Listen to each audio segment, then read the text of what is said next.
Number one, build a brand around your personal passion. So let's get into it with a handle. I'll digress these into good handles versus bad handles and why. So on the left, the good handles, let's start with Styles by Grace. It says exactly what she does. It's probably about fashion and by Grace. It says what she does, says her name, brands herself. Awesome. Same thing here with Jason Photography AZ. It says what he does, says his name, he's a photographer. It says where he's from, Arizona, AZ. That's really cool to be able to get connected with local people, local businesses, local clients. Putting AZ in your bio is actually really good because that's what makes a difference for people to come onto your profile. The magic's in the details when it comes onto Instagram. It's a unique way to put your name out there. Real Casey Adams, I am Jordan Jones. You saw celebrities do it about 5 to 7 years ago. A lot of fan accounts were creating fake accounts of them. So they made themselves stand out with I am this or real this. It just makes you stand out a little bit more. It says you are somebody. That's why influencers adopted this from celebrities because they're personally branding themselves as I am this person. And it helps you to get away from these ones on the right where you'll see the underscores, the periods, and all of those ugly cluttered stuff that makes people maybe not want to click on your handle because it doesn't come off as professional. If you're branding yourself, you want to come off as professional. We actually did a test with that with over 5,000 accounts. We tested all the handles that had the periods and the underscores versus the ones that didn't. The ones that didn't actually got better engagement, better follow back ratio, better overall results and ranking in the algorithm. Their handles were good and clean and concise. Now let's get into a profile photo here. What makes a good profile photo? It needs to be personable. It needs to be visible and clean. It needs to be up close and professional. Don't put a dark photo where no one can see your face. I know it's small. Just because it's small doesn't mean it doesn't matter. Because it's small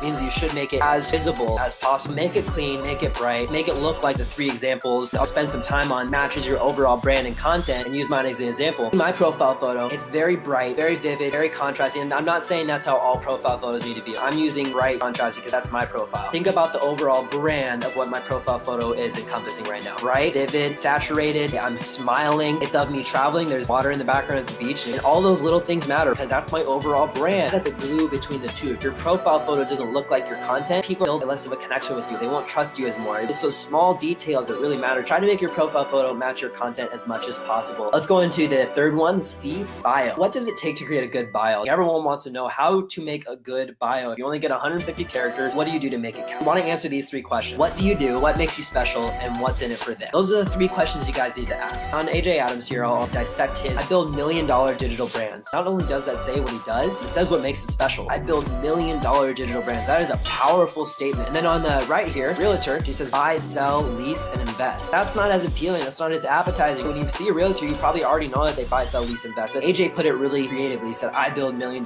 digital brands. A really unique way to put it. And you'll see he put his podcast down there, branding himself. That's awesome. Maybe cross-trafficking a little bit. CEO of D6 Media. This is monetize your personal brand. All of those are glued together. You see how they stuck around one similar theme? It's podcast, the brand domination show. It's probably about personal brands. I build $1 million digital brands. I'm the CEO of this company.